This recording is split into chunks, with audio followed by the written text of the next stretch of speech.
What's going on, everybody? Kelly Cavallero here, one half of 7 Arrow Media, and welcome to the Honky Tonk Highway Friday edition, episode number 3. Thank y'all for joining me so far on this nice wild ride we have. If you haven't yet, please subscribe, like, follow our social media, YouTube, Instagram, Facebook. Stay up to date with what we post when we go live. And don't forget to turn in at the end of this video. I'm going to be announcing the 5. Yes, we're going to 5 days next week. 5 guests I have coming up next week. You're not going to want to miss this. So without further ado, he's originally from San Diego, now resides on my coast over here in Charlotte, North Carolina. One of my good friends, the DJ himself, Mr. J.P. Potter. Welcome, JP, to the show. Glad to have you here on this Friday afternoon. Thank you, thank you. Honestly, I thought I was going to be on Ellen. No, you're not getting a car. Sorry, not doing that. Just that quarantine time. We can't be driving around anyway, really, right? Fair enough. So, all right, I'm going to ask the hard question first. One everybody wants to know. We're going to start this off right off the bat. What's it like being Harry's dad? You know, I feel like I don't get the recognition that I deserve, to be honest. I've yet to see a paycheck in the mail. And, I mean, I'm dead. I'm a ghost, but I can't haunt anybody. This is crap, honestly. I will tell you. I had to for the first one. Everybody to this day still thinks it's hilarious when I give them my credit card at a store. And it says James Potter. So you're his dad. That's why I had to start with it. Why don't you, for those who don't know at home, why don't you give us a little backstory about yourself? So I have a child. His name is Harry. Okay. The real J.P. Potter, not the fictional James Potter from the books. Sorry. Let's clarify that. Wrong interview, guys. Okay. Sorry. So I grew up in Southern California and started dancing when I was about 10 years old. I don't know if it's a national chain because I don't think we have them out here, but Black Angus Steakhouse. Doesn't ring a bell to me. So it must have been a West Coast thing. Anyway, they had a dance floor, and me and my mom started showing up and taking lessons, and kind of got hooked on it. And that was actually the first place I DJ'd. When, if you want to call it that, the DJ that I did. I pushed play. I literally just pushed play. The DJ, it was her birthday, and some of the guys there decided to surprise her and shoved cake in her face. And so there's 10-year-old me standing outside the DJ booth going, I can push play while you go clean up. And from that point on, it just kept growing. That is so my next comment to you when you need to leave. I can push play while you go clean up. I'm so doing that to you now. Got very active in the chat already, which I was a little worried about how active the chat was going to be today with the absence of you in the chat and you on screen, because you have been very active. Big Jim wants to know, did you surf while living in San Diego? I did not. And anybody who has been to the West Coast understands that our water is freaking cold. It is not nice like Florida water. It's just cold. You have to have a wetsuit if you stay out there too long.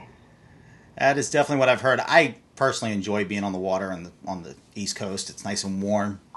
So not gonna really is. It's a nice change.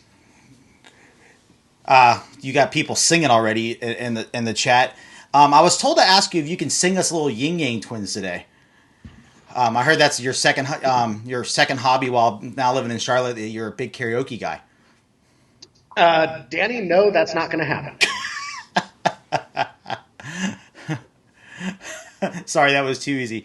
So I touched on a little bit in the intro. And you did too, that you started out dancing. Obviously, you started out as a choreographer. choreograph a pretty well-known dance that's done pretty late night, Deja Vu. Yes, yes. What got you from the transition to wanting to be an instructor, choreographer, to DJ? Honestly, it just kind of, being on the West Coast, I kind of did both almost from the beginning.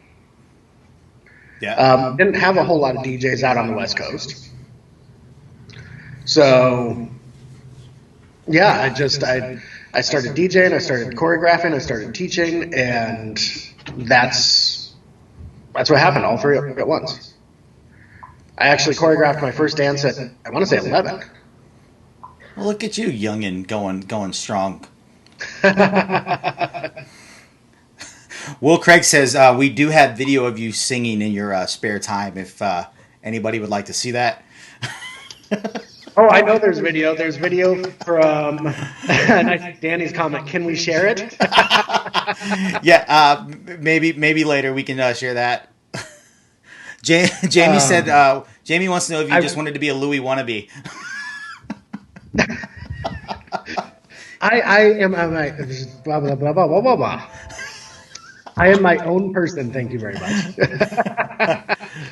Now, Louis is a great DJ though, and there's a lot of things anybody DJing can learn from him. Yes, I'll agree with that. He was an amazing DJ. Amazing DJ. He taught me tons of stuff and tons of useful knowledge.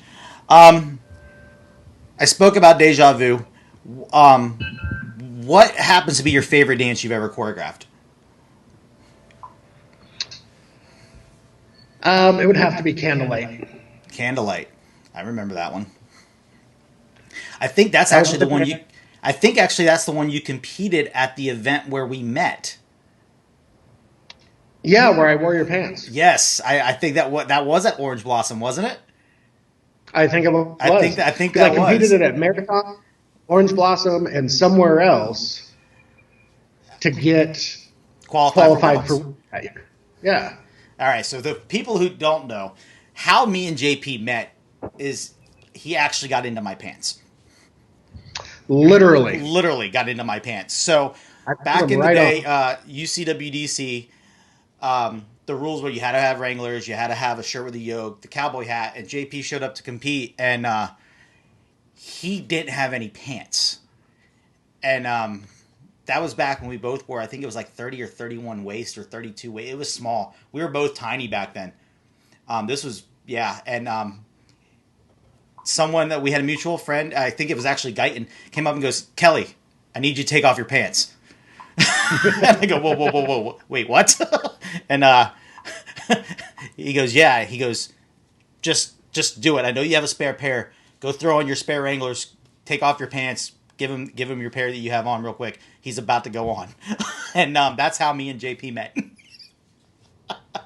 Which to this day seems quite comical and funny that's how we met, was sharing clothes. Yeah, and honestly, I don't think I had intended to compete that weekend. I don't think you did. I don't think none of us did, because Jerry C. Back then, you had to wear Wrangler, you had to wear boots, yes. you had to have a hat. Yes. And so I literally pulled everything together from everybody there that I could. Like, you got pants? Cool, I got pants.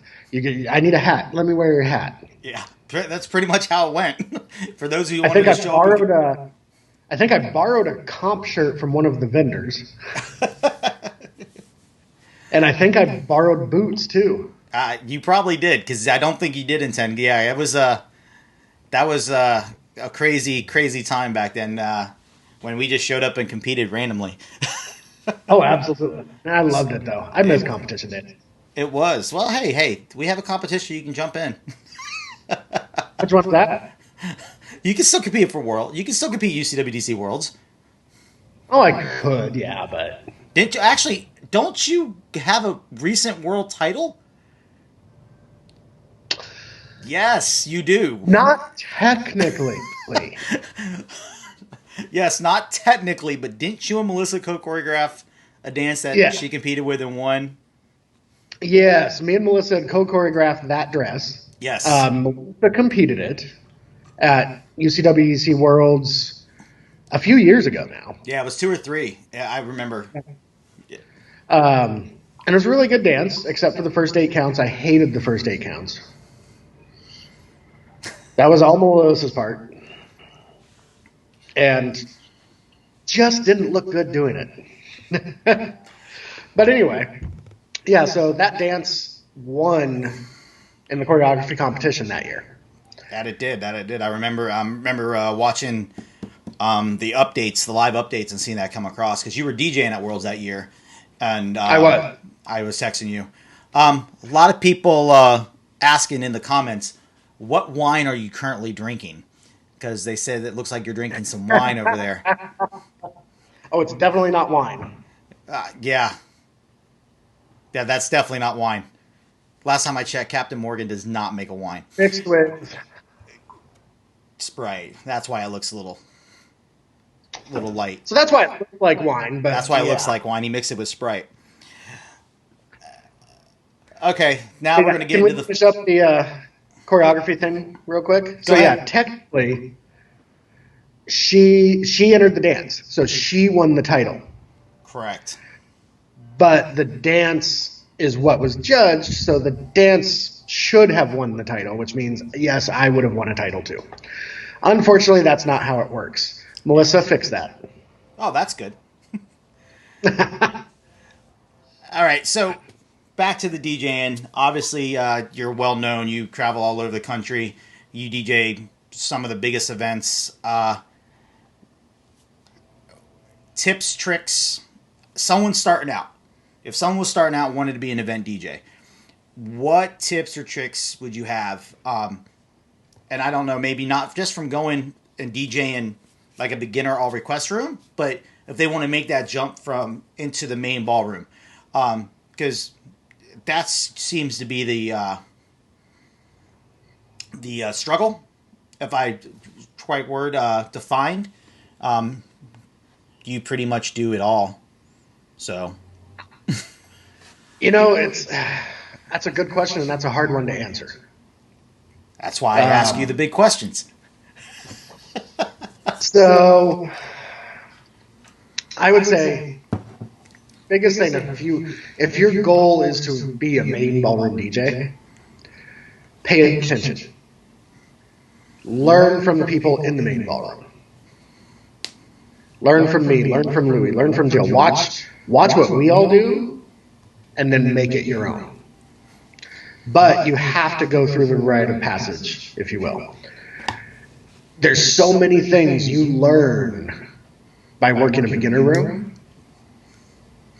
that is critical to your overall DJ success. You can't... It's very hard to just jump into a main ballroom and be like, hey, I got this. Because I'll tell you what, you don't. You do. You have to, in the beginner room, you learn on a smaller level how to read a room. You do. That is so true. How to watch the people. How to mix things up, because you have such a different crowd in there. That is so true. And so then when you move into a main ballroom, now you're doing the same thing, but you're doing it on a bigger level. And the whole goal is to build a party. The main ballroom should be the party room. But yeah, that's kind of what I would suggest. Pay attention to what's going on, and definitely do your time anywhere you can. DJ beginner room, pick up a monthly social, it all comes from practice. No. Someone just asked, can I just press play? No. You could, but I don't know if that works. Yeah, technically you could. And, like I said, when I first started out, that's all I did was push play. But then you start learning the traits, and then you start learning the job. And you realize it's not about pushing play. So some of the things I actually do while I'm in the ballroom that people don't realize when I'm sitting in the DJ booth, I'm watching to see who is coming in and out of my room, which instructors, because that's going to change my flow of what I'm playing. I'm also watching to see if there's any potential issues. If, this group over here is getting a little rowdy and they're more bar dance style, and they're, trying to take over this section of the floor. Okay, I'm going to go stop that. I'm going to be like, hey guys, please dance, but this is your area. Don't start moving into here. So you're watching all of these things, plus you're having to run raffles, the projector screen, awards. Keep your glass full. You what? Keep your glass full. Keep your glass full. So there's so much more that goes on when you're sitting in the DJ booth that people just don't realize. That is so true. That is so true. That's why you never mess with the DJ unless you're bringing them a drink. Which actually, I have a new way to handle that. Uh-oh. So when I was in Texas, apparently his time in quarantine has taught him a little bit. So when I was in Texas, me and Charlotte had gone to Walgreens, and they had this little Nerf gun. So I decided I'm going to buy this for the DJ booth. Let me guess, you shoot somebody every time you need a drink? No, just whenever I feel like it. Honestly, though, we had so much fun with it. So that now lives in my trailer and comes with me to every event. Out of curiosity, by little Nerf gun, define little Nerf gun. Because Nerf guns can range from the size of your finger to the size of a bazooka. So, well, because we bought it at a Walgreens, technically it's not even a Nerf gun. It's an off-brand. But so the barrel is about this long, and it holds 8 balls. And so it's air pressure that shoots it. You pump it. Oof. Okay. So, new way to get JP's drink. Carlos says it was small. Carlos says it was a very small gun. It was. Jen Cameron wants. So, first question from the chat I'm going to ask. Jen Cameron wants to know about how much do you have invested in equipment and how often do you have to replace it? I'll start with the replacement question. I try to replace it as little as possible.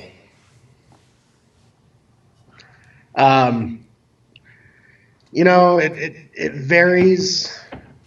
You never know when something's going to go wrong. So I've always got a backup plan. Because there's it's not like a car where you can go, oh, I'm at 3,000 miles. I need an oil change. True. I'm at this. Stuff will fail at the worst possible time. So I've always, like I said, I replace it when it needs to be, but I try to make that as little as possible by taking care of the stuff, making sure it's maintained as well as I can, not pushing too hard, that sort of thing. As far as how much I have invested, I've got enough money invested in my trailer to buy a small car. 20, 30,000. Nice. Well, we do know the laptops are on the newer side. Those equipment was replaced. Yeah. What, about a year and a half ago? Yeah. That sounds about right, I think. Yeah, because Motor City was 1 year. We're in April, so yeah, about a year and a half. For those who don't know, we had a little issue at a hotel. Only thing that happened to get stolen in the 30 minutes in the time he left the ballroom to close it down for the night before to the next day was his 2 computers. Not the power cords, not the brand new Apple TV sitting in the background. Everything that walked out with the computers. Yeah, the only 2 things that walked out were the computers, not the hard drives, not the brand new Apple TV sitting on the back of it, not the equipment, none of my camera gear that was underneath the table next to it. Only thing literally was his 2 laptops. So I get a text message at 7:30 in the morning. I need you to come to the ballroom, and I think we shortly after went to the bar and started drinking. They let us in and served us beer at like 9:00 in the morning on Sunday. Now, and I will say this, that leads into another topic. I know right now the LDAF is doing a lot of things to support the people who do this full time with everything that's going on. Please make donations to them, help them out, because they were one of the groups that helped me when I needed it. And so when both those laptops were stolen and they needed to be replaced, they helped me out, along with a few event directors that I work for all the time. They helped me out as well and said, you need this, we're going to help you. So, for some people on this circuit, this is their life. This is all they do. This is all they do to make money. So try to support the foundation that helps us. Yes, very true statement. I'll be glad when events start going back up. I'm pretty sure Kelly's getting tired of me being in the house every day. I mean, you've only called me a couple of times and I'm getting tired of you. Hey. All right, so let's get back to the travel question. You now reside in good old Charlotte, North Carolina. I do. You moved out here from the West Coast. Biggest changes, biggest differences that you've had to adjust to? What likes, dislikes, stuff like that? Everything moves slower. And that's not a bad thing. But I remember when I first got here and I moved in and I had to go to the grocery store and stock my kitchen for the first time. You're buying a lot of things that you don't normally buy. So I had a big cart full. And the cashier's trying to talk to me about every item in the cart. Oh, have you tried this before? Is this good? Oh, you know what? You come back. You let me know if this is good. It's that good old Southern hospitality, man. I know. Can you just bring it up, put it back in the cart so I can go to the post office, go here, go there, do all this other stuff I have to do? Come on, California boy, I'm ready. Let's go. So, this is California boy misses tacos? You miss your Mexican? I do. You do? I don't know how you can, man. There's so much good Mexican in Southern California. And I don't know. You have the number one barbecue place in the world in your hometown. I don't know. I'm sorry. I could eat that every day. Well, I could take your place. I can eat McCoy's. I was actually going to say that because we've gone from, for me, I love my Mexican, but I've found a few things here that make up for it. And McCoy's is one of those. McCoy's, if you're ever in Charlotte area, you've got to check them out. Yes. It is so amazing. I've ordered from them takeout now at least 4 or 5 times since everything's had to be shut down. It's probably a good thing I don't live there during this quarantine because I would probably have their macaroni and cheese delivered every day. When I just did the trip when I flew up and drove up to Fort Wayne with you, and we came back. I did go twice. I made sure I was only in Charlotte for maybe a total of 30 hours, and I ate there twice. Every year at Big Bang, I eat that food 4 to 5 times. Ryan, he definitely takes care of you up there. He is hands down. That place is amazing. I could live off that place. It's probably a good thing I don't live there because I would weigh way more than I already do. I'll tell you what. My favorite thing on the menu there has got to be the Living the Dream. Oh. Which comes with, and I'm probably going to screw this up because I'm going off of memory, but I mean, you get a sampling of all the meats. So it's got like the pulled pork, it's got the ribs, it's got the pot roast, and I want to say chicken. And it's just so amazing. I was pissed this last Super Bowl when I left my leftovers there and walked out. Oh, what were you thinking? I don't know. What were you thinking? Yes, for those who don't know, every year at the Big Bang Dance Classic, shout out Will Craig. Miss you, brother. Sunday night, we always close down the event. He throws a huge Super Bowl party at McCoy's.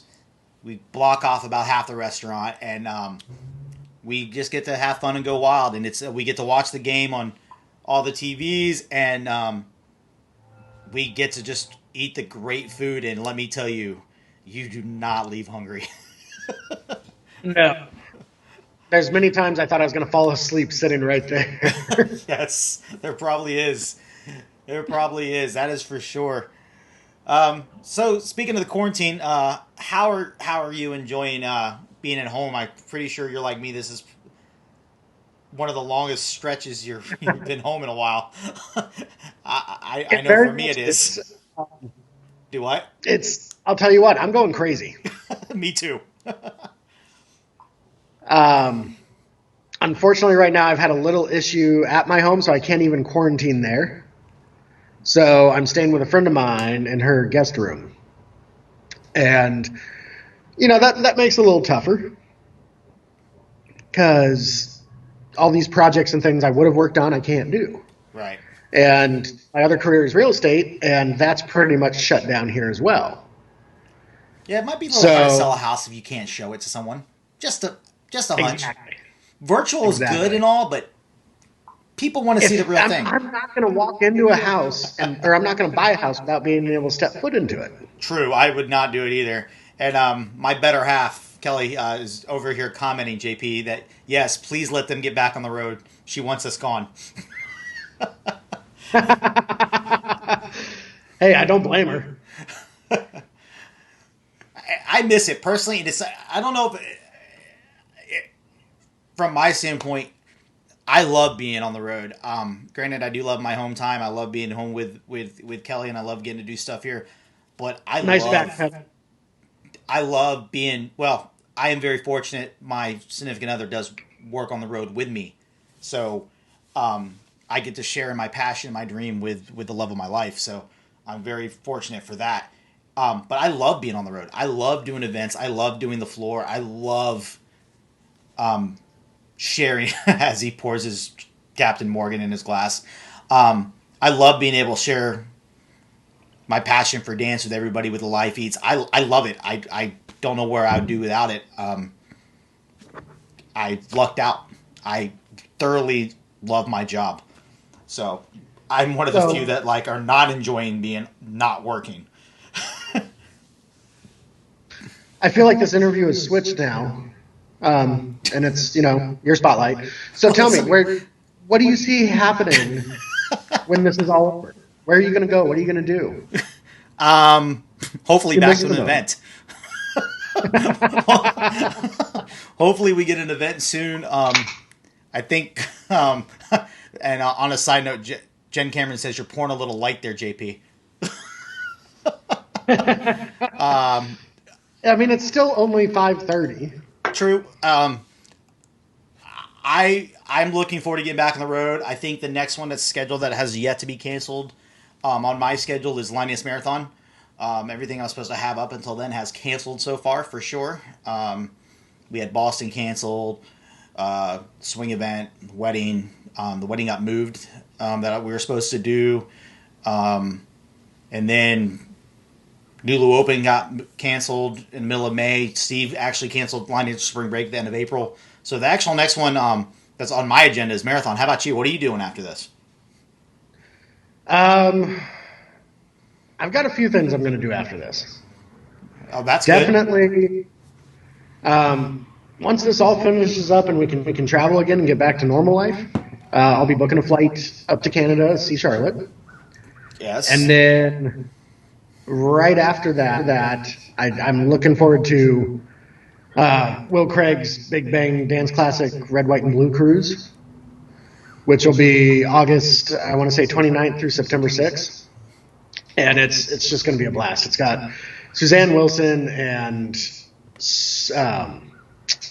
Joey Warren, Will Craig, Roy and Fiona, and then I'll be your DJ. So, I mean, we can't go wrong. It's going to be a good time. It is going to be an amazing cruise. But yeah, first thing first, get back up to Canada, see the girl, and then go on a cruise. Nice, nice. Jamie Marshall wants to know, when was your first event? All she does is remember that you were very, very young. Did you have hair then, at least? Not really. I wish I could say I did. It's I've had this hairline since I was in high school. I mean, it's gotten worse, but it's been there. So my first event, oh, what was it? I think my first event was the Riverside Dance Classic in California. Yeah, It was a UCWBC event. That does sound old. Yeah, it was, I would have been 17, 16, 17. Oh wow, that's what, 30 years ago? Actually, no, I take that back. Hold on. That was the first event I traveled to. We had one locally in town that I had no idea what it was. None of us did. Guy by the name of Vince, he used to have Friday night dance every week at the American Legion. And we'd go, and then I started DJing under him and teaching and, doing my thing. He had an event called, I don't remember what it was called. But he brought in all the people from up and down the West Coast, Michael Barr, Michelle Burton, Charlotte Skeeters, Hetty McAdams, everybody who was everybody on the West Coast. And he had competition. I competed. I had no idea what I was getting into. I got my ass kicked by one of my good friends now, Jeremy Oldham. I don't know if he's watching this or not. He lives in Sacramento with his wife, Jody. But yeah, that was my first experience with an event. And then the one that I actually traveled to was Riverside Dance Classic. Nice. Where, and to give you an idea of how long ago this was, me and my parents, because they both dance as well, learned mbop from Gene Morrell as a brand new dance. Yeah, you're old. That's Shut going up. back there. I see the great ear too. I think I'm actually older than you, so I really have no room to talk. All right, question that came across, and it actually came from Kelly because she wants me to tell it. It says, I'm gonna have to explain this to JP because he can't see it. It says, "Is there a story about the hashtag?" I've got Facebook pulled up here too. Oh, you do? Okay, it says, "Explain the story about the hashtag under JP's name." LOL. So underneath our names, I put our Instagram handles for the guest and myself. Trevor had his. Big Jim had his. JP has not come into 2020 and got anything on social media but Facebook. No Instagram. I still have MySpace. Again, he's just called up MySpace. Brian McWhorter, teach your friend how to be a little more social, please. This is just not good. So he had no Instagram handle for me to put. So I put the hashtag that I share with everybody about him, and it's hashtag DJ Baby Boy Bunny Killer ×2. So, I'm gonna let JP tell you how he got the name because it's in two parts. So, doing my best Guyton impression, what happened was That's actually pretty good. I was impressed. I was staying with my friend Melissa in Indiana. Shout out to Melissa because I know you're watching. Melissa's there. She has her son Chase, who I don't know what is he now? 6, 7, 6? I'm probably way off. Anyway, he was probably about 3 or 4 at the time. And whenever I'd come visit, he'd always want to ask me a question. And it had to be a secret question. And the question always was, can I play with your iPad? So me, Melissa, and her oldest daughter, Kayla, are sitting around. We're talking. We're having a serious conversation about something. And Chase comes up and he goes, JP, I have a question. And I said, hold on, we're talking.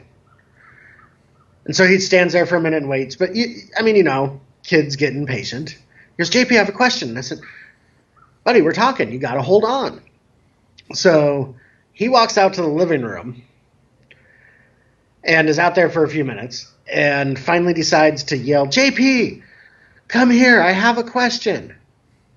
And I said, hold on. I'll be there in a minute.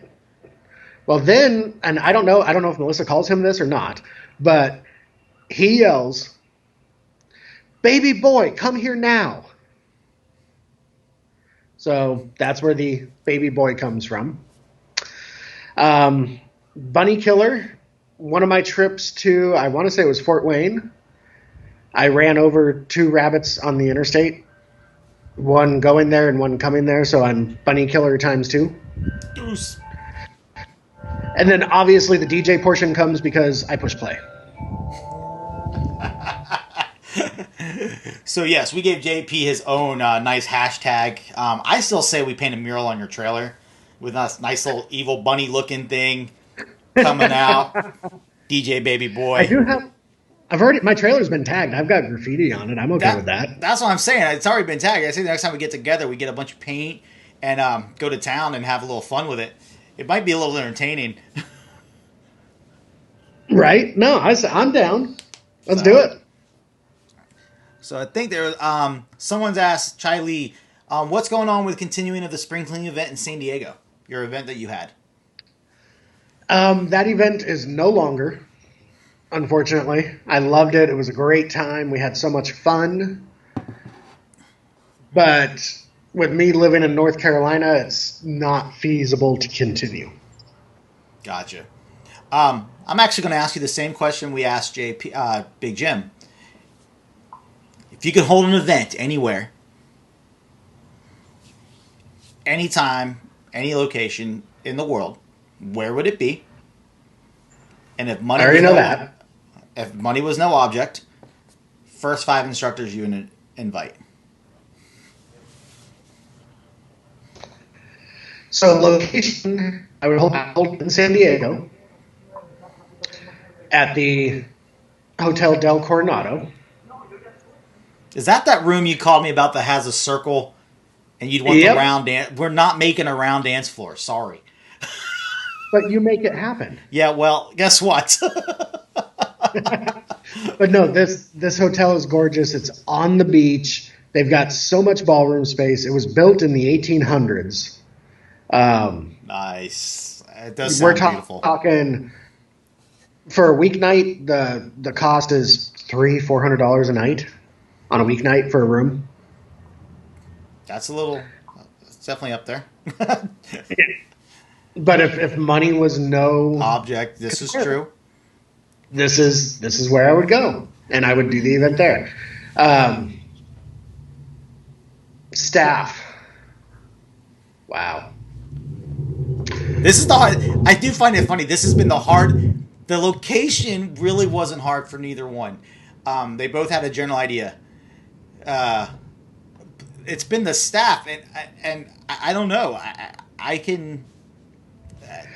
Well, here's the problem with the staff. I don't want to piss off anybody. Okay, the question is the first 5 you contact, not your entire staff. It's just the first 5. The guaranteed that first 5 you'd reach out to right off the bat. You're starting up a new event. This is the only 5. We've learned that in events. So the first 5, I'd bring in Shane. Good old McKeever. Yep, who's now bald like me. I would bring in. I would go Shane. I would go Fred. I'm going to bring 2 people out of retirement since money is no option or no concern. 2? I'm going to bring Guyton and Will back out. Nice. And that leaves me with 1 more. It does. You're very male populated right now. Figured I'd let you know that. I had a remark to that, but I feel like I would get a lot of hate mail from the women.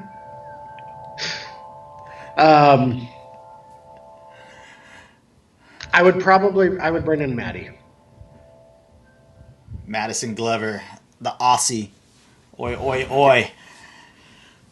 That's a good 5. That is a really good 5. I I could see why that would be the first 5. Danny says you do like your boys. Danny would know. Danny. Let's see what other questions I have going in there. Going back to some of your DJ stuff. What is your proudest moment as a DJ? What is that one moment where you sat back and you were like, yes?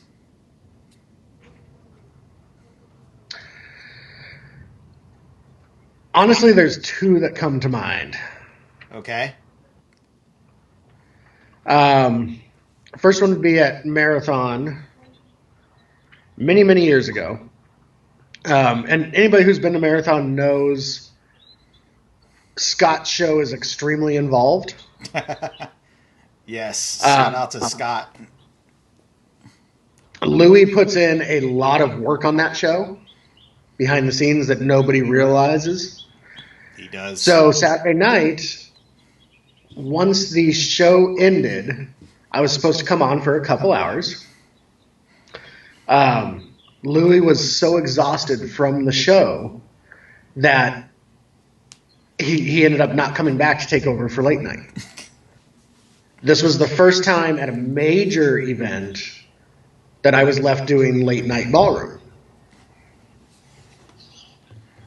And it was 7:30 in the morning when Louis came downstairs for morning stuff, and I still had people dancing on the floor. So that was a very proud moment for me, that I went, wow, this is huge. Another moment would have been UCW DC Worlds a few years ago. This was when they were doing the World Dance Games. So it was like an Olympic style type thing. I got thrown into DJing that, and it required a lot of backgrounds and bumpers and music of that nature. And so I'm doing this, and after it was all over, I didn't realize Louis was watching via the live stream and sent me a text and said, dude, you knocked that out of the park. Your background music was on point. You picked the exact things to play. And so that meant a lot. That went a long way, because I went, okay, somebody who he gets hired to events only for background and bumpers.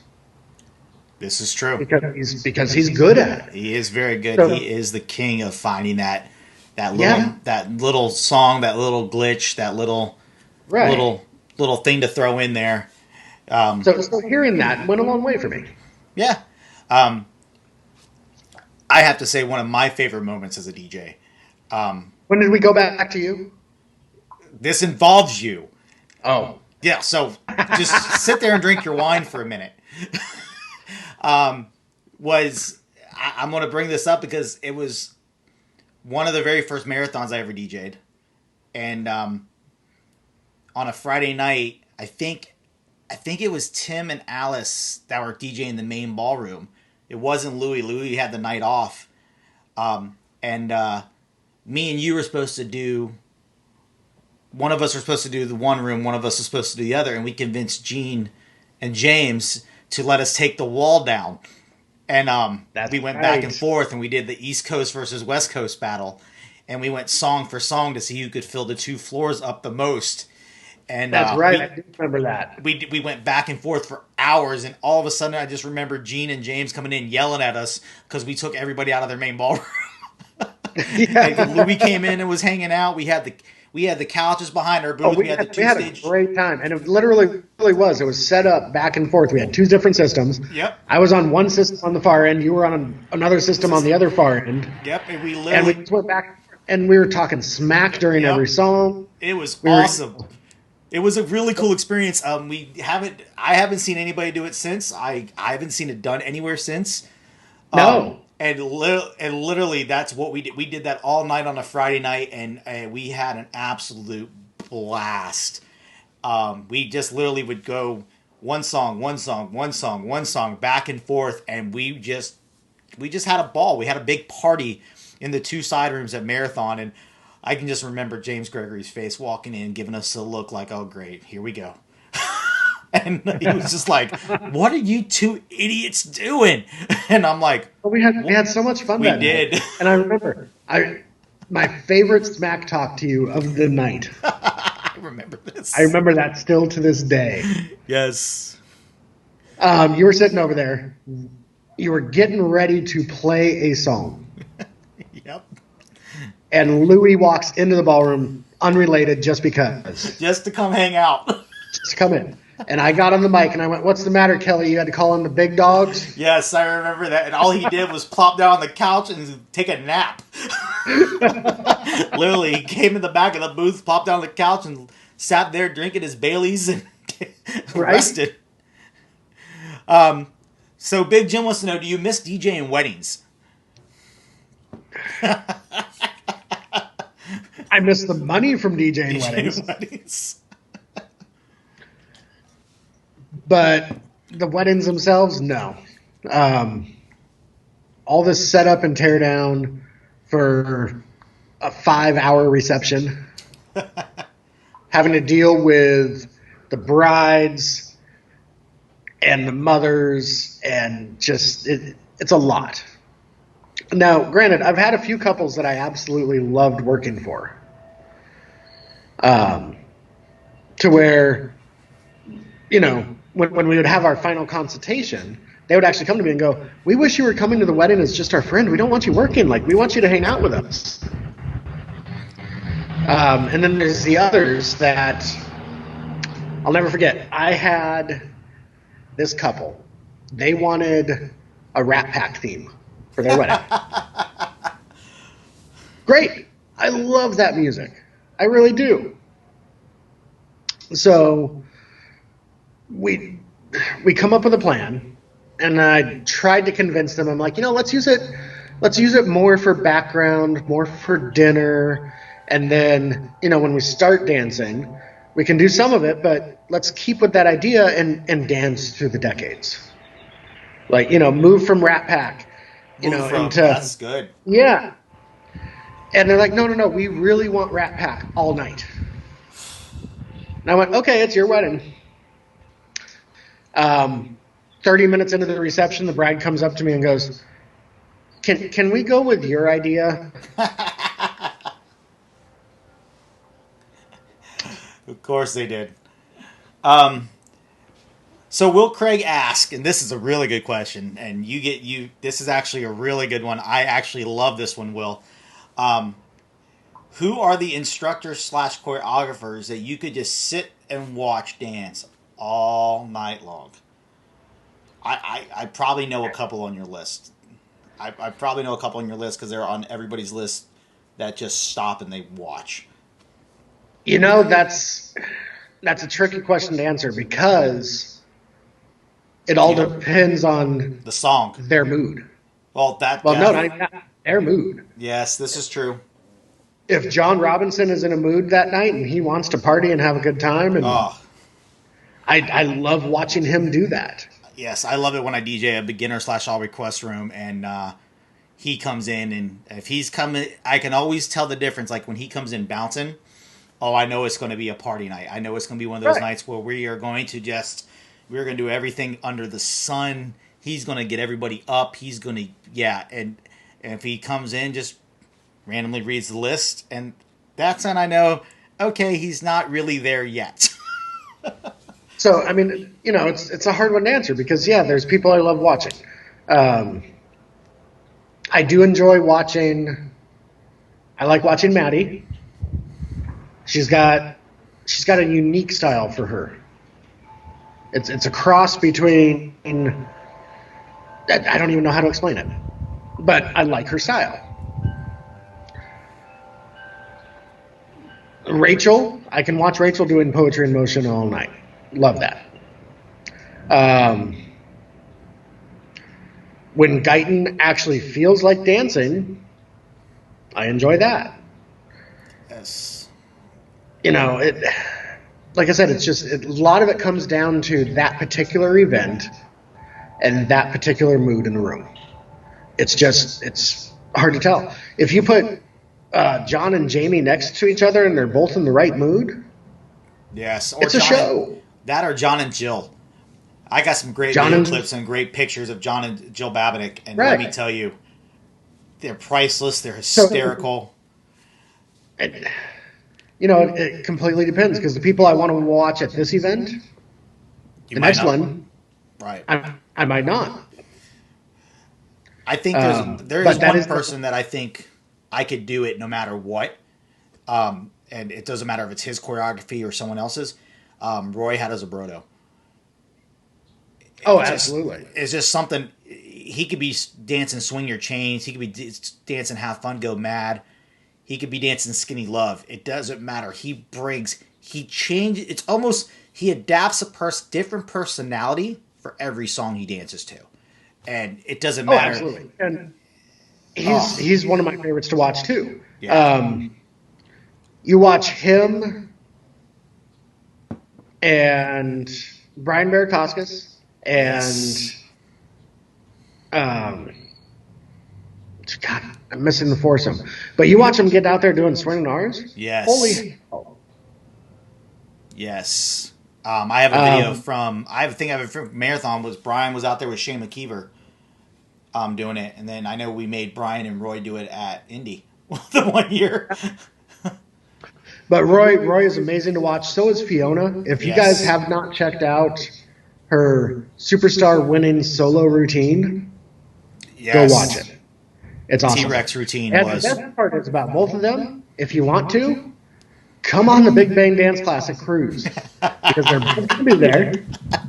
Nice segue. Entire week in an intimate environment. Nice segue. Jim Stankiewicz just added Fiona Murray as well, and Rob Glover. And yes, definitely, Mr. Glover.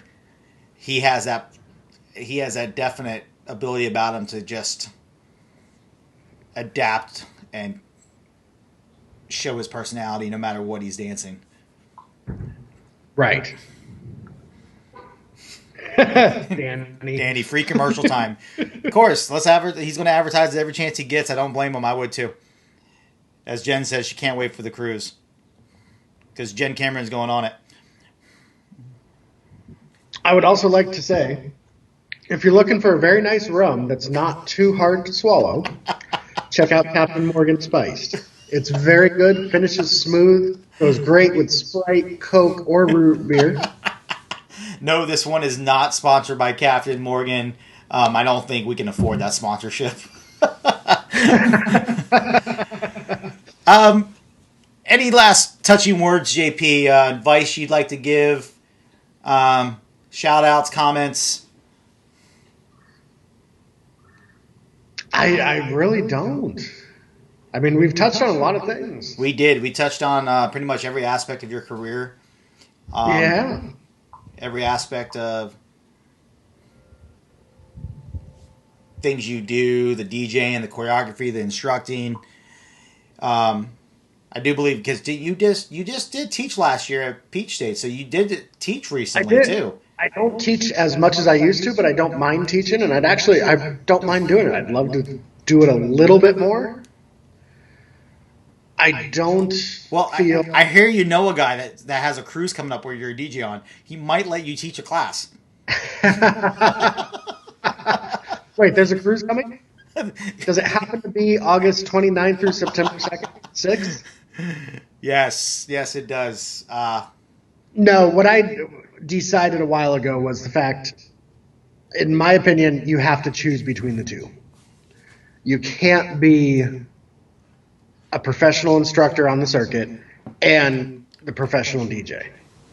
Because if you're jumping out on the floor trying to dance stuff with the students, now it's taking attention away from the room where it should be focused and coming up with your set list, coming up with what's going on.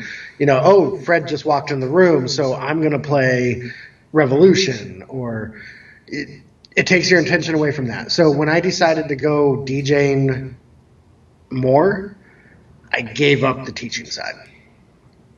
Makes sense. Makes sense. Get your focus in on one. Absolutely. For those that want to see it, Chris Gonzalez just shared the YouTube link to Shane, Roy, Fiona, and Brian dancing swinging R's.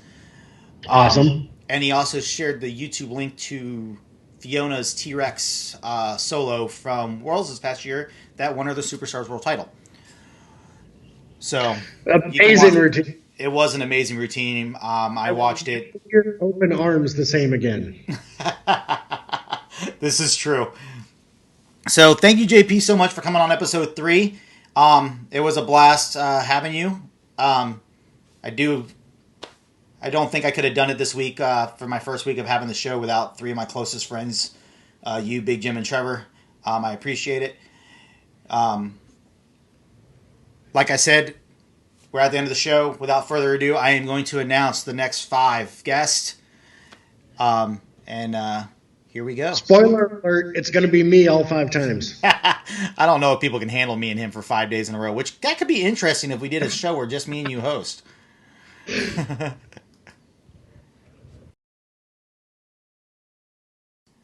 On Monday, we got superstar Brian Barakowskis.